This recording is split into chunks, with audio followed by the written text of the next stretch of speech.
Okay, सो इस series का ये दूसरा लेक्चर है। यहाँ पर हम बात करने वाले हैं पर्सनालिटी की थ्योरी के बारे में। कौन कौन सी थ्योरी जो है पर्सनालिटी की है। देखिए, हैंड राइटिंग इतनी बढ़िया नहीं है, आपको नोट्स बनाने आप बना सकती हैं। मैं जो बोल रहा हूँ वो उस पर आप ज़्यादा फोकस करिए, जो मैं लिख रहा हूँ उस पर ज़्यादा फोकस नहीं करना है। Okay, so before begin guys, here these are the courses. कोई भी कोर्सेज को ज्वाइन करना चाहता है तो कर सकते हैं। क्रैश कोर्स की फीस 999 है और टेस्ट सीरीज 499। लास्ट टाइम आप प्रिपेयर कर सकते हैं अच्छे से क्रैश कोर्स को ज्वाइन करके। इसमें आपका टेस्ट सीरीज इसमें शामिल है, मतलब 999 में आपको क्रैश कोर्स मिल जाएगा प्लस टेस्ट सीरीज मिल जाएगी, दोनों मिल जाएगी। अदरवाइज आप टेस्ट सीरीज ज्वाइन करेंगे तो इसके लिए 499 आपको पे करना होगा। एप्लीकेशन की लिंक आपको नीचे डिस्क्रिप्शन में मिल जाएगी, वहाँ से एप्लीकेशन को डाउनलोड करिए और वहाँ से डायरेक्ट कोर्स पे क्लिक करके डायरेक्ट ज्वाइन कर सकते हैं। बाकी मेरे नंबर पर कॉल कर सकते हैं। This is my mobile number. कोई भी डाउट है, कोई भी क्वेरी है रिगार्डिंग कोर्सेज और anything, you can just call me on this number. And this is the Telegram channel. Bar code इसको आप स्कैन करिए और डायरेक्ट चैनल को ज्वाइन करिए। वहाँ पर सभी महत्वपूर्ण information regarding the net exam, social work I generally share in this group. Okay, these are the selected candidates from last batch 2021. They are all JRF, and here is the list of net selected student. Okay, हम बात करेंगे personality की theory की। Okay, देखिए personality की जो theory है, हम थ्योरी पढ़ते क्यों हैं, पहले हमको ये जानना जरूरी होता है कि जो थ्योरी होती है क्यों पढ़ते हैं।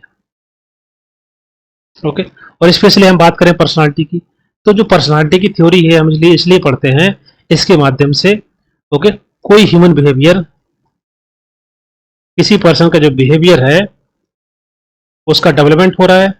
ओके, तो जो थ्योरी होगी हमको ये बताएगी किसी पर्सन के बिहेवियर का जो विकास हो रहा है कैसे हो रहा है, कैसे हो रहा है, ओके क्यों हो रहा है, ओके और क्या क्या उसमें बदलाव हुआ है। इस प्रकार के जो क्वेश्चन होते हैं, ये क्वेश्चन को डिस्क्राइब करने के लिए, एक्सप्लेन करने के लिए हम लोग ये थ्योरी पढ़ रहे हैं। ये सभी के सभी पर्सनालिटी की जो थ्योरी है वो हमको इस प्रकार के सभी उत्तर दे देती है कि किसी पर्सन के बिहेवियर में जो बदलाव हुआ है, जो चेंजेस हुआ है, जो डेवलपमेंट हुआ है, जो बेहतरी आई है, इंप्रूवमेंट हुआ है, वो क्यों हुआ है, क्या कारण है, कैसे हुआ है। ये सभी के सभी आंसर जो मिल सकते हैं हमको इस थ्योरी के माध्यम से। तो वो कौन कौन सी थ्योरी है। ओके, पहली थ्योरी यहां पर है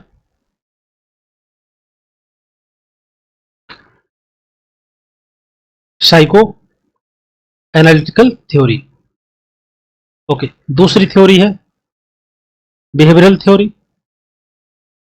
तीसरी थ्योरी है हिम्नास्टिक थ्योरी। ये तीनों की तीनों थ्योरी जो है इसके माध्यम से हम एक्सप्लेन करेंगे किसी पर्सनालिटी का किस प्रकार से विकास होता है, ओके कैसे पर्सन बिहेवियर उसका डेवलप होता है, कैसे लर्न करता है, कैसी चीजों को अंडरस्टैंड करता है। इन सभी के थ्योरी के माध्यम से हम समझने की कोशिश करेंगे। एक एक करके थ्योरी समझते हैं। पहली जो थ्योरी है, पहली थ्योरी है psycho analytical theory of personality. Okay, आप समझ लेना जो मैं लिख रहा हूं। ये जो थ्योरी दी गई सिगमंड फ्रॉइड के द्वारा, फ्राइड बोल सकते हैं, फ्रूड बोल सकते हैं, जो भी आपको समझ में आए। सिगमंड फ्रॉइड के द्वारा पर्सनालिटी थ्योरी दी गई। इन्होंने बताया कि दो फैक्टर होते हैं किसी भी पर्सन की जो इंडिविजुअल जो पर्सनालिटी होती है उसको सेव करने के लिए। दो फैक्टर इन्होंने बताया कि किसी पर्सन की जो पर्सनालिटी होती है उसमें जो बदलाव आता है, जो चेंजेस आते हैं तो उसके लिए जो दो ड्राइविंग फोर्स होती है। ओके, दो या बोल सकते हैं दो बेसिक जो ड्राइवर्स होते हैं, वो होता है लव एंड एक होता है अग्रेशन। ओके, लव को यहां पर इन्होंने बोला इरोस और अग्रेशन को बोला इन्होंने थैंटोस। ये दोनों टर्म याद कर लेना, एग्जाम में यहां से पूछा गया है। ओके, और साथ साथ ये बोलते हैं कि जो ह्यूमन पर्सनालिटी है, किसी पर्सनालिटी के तीन कंपोनेंट होते हैं, इद, ईगो और सुपर ईगो। इद का मतलब क्या होता है, जो मैंने ऑलरेडी बता दिया कई बार। इद बेसिकली जो होता है वो वर्क करता है on the principle of pleasure. जैसे छोटे बच्चे होते हैं, चिल्ड्रन होते हैं, उनको जो कुछ चाहिए उनको चाहिए होता है। जैसे उनको लग रहा है कि उनको कुछ खाना है या चॉकलेट, तो रोने लगते हैं अगर उनको नहीं दिया जाए, क्योंकि हमेशा उनमें इद ज्यादा प्रेवलेंट होता है। ईगो का काम होता है, ईगो बाद में समझेंगे, पहले समझेंगे super ego. Super ego work करता है प्रिंसिपल ऑफ मोरालिटी, कि जो चीज़ सही है, जो समाज में एक्सेप्टेबल है, जो ठीक है, उसको करना, जो प्रिंसिपली सही है, कोई गलत काम नहीं करना है। जैसे कि बूढ़े लोग होते हैं, ओल्ड एज पर्सन, वो हमेशा चाहते हैं कि सब कुछ ठीक ठाक हो, जैसे परफेक्ट तरीके से।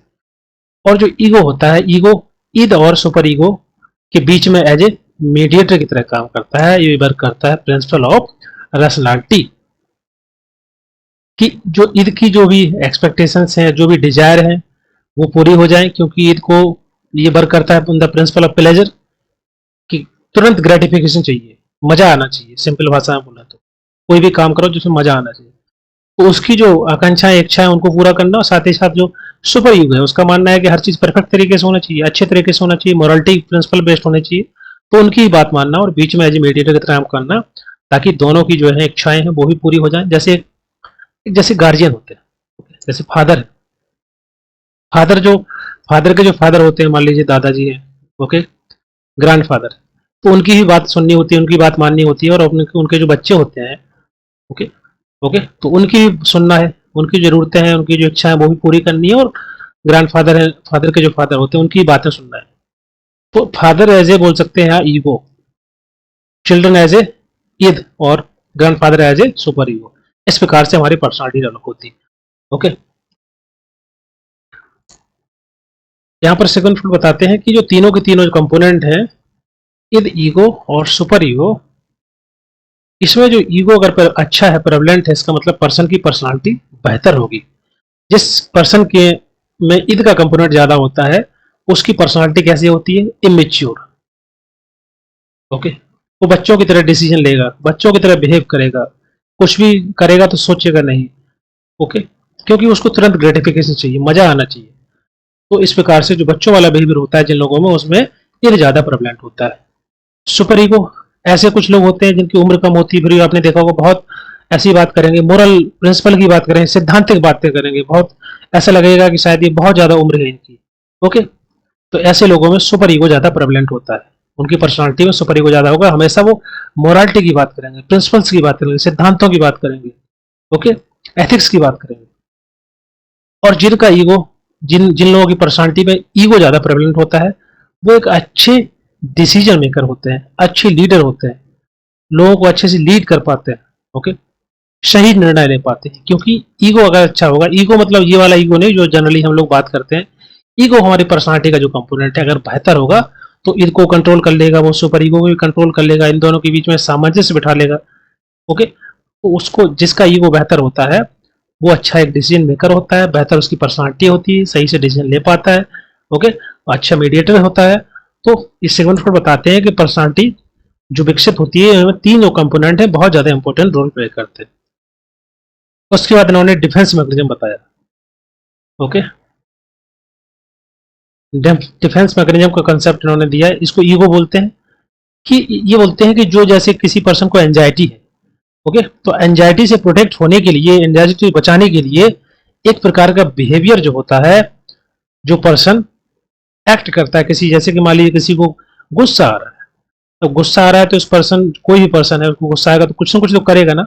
जिस प्रकार का बिहेवियर वो एक्शन में लाएगा, उसको हम बोलते हैं डिफेंस मैकेनिज्म। डिफेंस मैकेनिज्म का मतलब होता है कि किसी पर्सन को, वो अपने आप को एंजाइटी से बचाने के लिए, एंजाइटी से प्रोटेक्ट करने के लिए जिस प्रकार के बिहेवियर को दर्शाता है, एक्सप्लेन दिखाता है, डिस्क्राइब करता है, उसको हम डिफेंस मैकेनिज्म बोलते हैं। कभी कभी जैसे आपने देखा होगा कि हम किसी से गुस्सा होना चाहते हैं, तो वो भी काइंड ऑफ, लेकिन होते नहीं। इसका मतलब क्या है? होते नहीं तो मतलब हुआ कि हम कहीं ना कहीं हम गुस्सा नहीं होना चाहते हैं, हम एक डिफेंस मैकेनिज्म तैयार कर रहे हैं कि हमको किसी से ऐसे गुस्सा नहीं होना है, हमको शांत रहना है। ओके, या आप अचानक किसी चीज को देखते हैं, डर जाते हैं, तो वो भी एक डिफेंस मैकेनिज्म है कि आप कैसे रिएक्ट कर रहे हैं। ओके, रिएक्शन फॉर्मेशन करना, किसी चीज को मानना नहीं, किसी चीज को बात मानना। क्या कभी कभी हम गलती करते हैं और अपनी गलती मानते नहीं, हम हमेशा उस पर एक्सप्लेनेशन देते रहते हैं, जस्टिफाई करते हैं, तो वो भी एक डिफेंस मैकेनिज्म है, जहां पर हमको जिस चीज से प्रॉब्लम हो रही है उसके रिगार्डिंग हम जस्टिफिकेशन दे रहे हैं, मतलब अपने आप को प्रोटेक्ट करने के लिए अलग प्रकार का बिहेवियर डेवलप कर रहे हैं। ओके, तो उसको हम बोलते हैं डिफेंस मैकेनिज्म। कई प्रकार की मैकेनिज्म होती है, वो उसको समझेंगे, जैसे कि रिप्रेशन, ओके, रिएक्शन फॉर्मेशन, तीसरा है प्रोजेक्शन, प्रक्षेपण, उसको बोलते हैं प्रक्षेपित करना, अपनी गलती दूसरे पर डाल देना, डिनाइल, रिग्रेशन, ये रिग्रेशन है, ये रिप्रेशन अलग अलग है। Sublimation, displacement, these are the some defence mechanism, इनको आपको जानना जरूरी है। एक एक करके समझते हैं। पहला है रिप्रेशन। रिप्रेशन का मतलब होता है कि हम जब जो है चीजों को अपने आप भूलने लगते हैं, या बोल सकते हैं हमारा जो कॉन्शियस माइंड है या हमारे जो मेमोरी होती है पुरानी, उसको हम धीरे धीरे करके अनकॉन्शियस माइंड में चली जाती है। ऐसे बोल सकते हैं कि कीपिंग अनप्लेजेंट थॉट्स, जैसे कि हम किसी चीज से डरते हैं, हमको किसी चीज से फोबिया है, तो उस जो पुरानी मेमोरी होगी बचपन की, जैसे फॉर एग्जाम्पल कभी आपने देखा है कि किसी कुत्ते के द्वारा किसी को काट लिया गया है, ओके, या फिर मान लीजिए किसी बच्चे को काट लिया गया, तो वो बच्चा जो है बड़ा होगा धीरे धीरे, 10 12 15 साल का होगा, तो उसमें जो मेमोरी पहले से पड़ी हुई है जो पुरानी वाली, वो धीरे धीरे भूलने लगेगा, ओके। लेकिन ऐसा नहीं है कि पूर्ण रूप से भूल जाएगा, कुछ चीजें उसको याद रहेंगी, उसको लगेगा, उसको हमेशा डर रहेगा डॉग से। जब भी वो डॉग को देखेगा, कुत्ते को देखेगा, तो उससे डरेगा। इसका मतलब है कि जो मेमोरी पुरानी है वो पूर्ण रूप से भूला नहीं है, वो कहीं ना कहीं अनकॉन्शियस माइंड में हमारे हैं, क्योंकि तभी बार बार जो है उसका फियर होता है, कुत्ते को डर लगता है, तो उसको हम बोलते हैं रिप्रेशन। जब जो फीलिंग्स हम अनकॉन्शियसली, या बोल सकते हैं बिना बिना फोर्स किए, हम अपने अनकॉन्शियस माइंड में ढकेल देते हैं उसको, मतलब भूलने की कोशिश करते हैं, उसको बोलते हैं रिग्रेशन। और दूसरा होता है सप्रेशन। सप्रेशन का मतलब होता है कि जब हम जानबूझकर चीजों को भूलना चाहते हैं, ओके, तो उसको बोलेंगे सप्रेशन। जब हम सप्रेस कर देते हैं चीजों को वॉलेंटरी, अपनी इच्छा से, जैसे कि मान लीजिए आपका बॉस है, आप कहीं पर जॉब करते हैं, बॉस ने आपको डांटा फटकारा, गुस्सा किया। अब आप बॉस से तो गुस्सा हो नहीं सकते, तो आपको जो गुस्सा हुआ है, जो आपको गुस्सा आ रहा है अभी प्रेजेंट टाइम में, उसको आप सप्रेस कर दोगे, आप दबा दोगे, जानबूझ करके प्रेशराइज करके कि आपको हम कुछ बोलना नहीं है। इससे क्या बोलेंगे, बॉस है, कुछ बोल देंगे तो जॉब से ना बाहर कर दे, तो आप उस फीलिंग को सप्रेस कर लेंगे, दबा लेंगे, उसको बोलते हैं सप्रेशन। जब आप जानबूझ करके सप्रेस करते हैं चीजों को, फीलिंग्स को, उसको बोलते हैं सप्रेशन। और जब आप इनवॉलंटरी, मतलब अपने आप धीरे धीरे करके आप भूल जाते हैं वो सबको, उसको बोलते हैं रिप्रेशन। इसी प्रकार से दूसरा यहाँ पर है रिएक्शन फॉर्मेशन। रिएक्शन फॉर्मेशन का मतलब होता है कि हम जब एक ऐसा बिहेवियर, एक ऐसी फीलिंग्स या थॉट्स जिसके हम जस्ट अपोजिट में बिहेव करते हैं, जैसे मान लीजिए एक लड़का है, एक लड़की है। ये जो लड़का है इसको बहुत चाहता है, लेकिन जो है उसे पता है कि शायद आगे उसका शायद उसके साथ फ्यूचर नहीं हो सकता है, तो या फिर बोल सकते हैं किसी रूप से उसको बताना नहीं चाहता वो, या बोल सकते हैं सोशली अनएक्सेप्टेबल है वो, शायद उसके हो सकता हो अपने एक ही गांव के हो, एक ही विलेज के हो, दैट इज सोशली अनएक्सेप्टेबल, तो उसको नहीं बता पाएगा। तो sometimes he behave like just opposite behaviour, जैसे कि उसको ऐसे दिखाएगा कि वो उसको हेट करता है, ओके। इस प्रकार से जस्ट अपोजिट बिहेवियर वो एक्सप्रेस करेगा, जैसे कोई भी पर्सन हो सकता है, लेकिन वो कहीं ना कहीं उससे अट्रैक्टेड है, उसके उसके लिए उसकी फीलिंग है, but he will try to explain like या behave like that he hate her, इसको घृणा करता है, हेट करता है, राइट। इस प्रकार से जस्ट अपोजिट रिएक्शन को फॉर्मेट करना, उसको बोलते हैं रिएक्शन फॉर्मेशन। तीसरा होता है प्रोजेक्शन। प्रोजेक्शन का मतलब क्या होता है कि जैसे मान लीजिए पर्सन ए है, पर्सन बी है, ओके, और ये पर्सन बी से बात नहीं करना चाहता है, ओके, तो ये क्या करेगा पर्सन, मान लीजिए किसी तीसरे इंसान ने पूछा कि भाई आप इससे बात क्यों नहीं कर रहे, ये पर्सन ये बोल सकता है कि नहीं, हम तो बात करना चाहते हैं, लेकिन जो बी पर्सन है वो हमको हेट करता है, वो हमसे बात नहीं करना चाहते, इसी वजह से हम बात नहीं करते हैं। मतलब अपनी बात जो है, अपनी जो गलती है या अपना जो थॉट्स है, वो आप दूसरे पर डाल रहे हैं, उसको बोलते हैं प्रोजेक्शन करना, प्रक्षेपित कर देना दूसरे के ऊपर, राइट। नेक्स्ट है रैशनलाइजेशन करना। इसको बोलते हैं रैशनलाइज का मतलब क्या होता है, तर्क देना।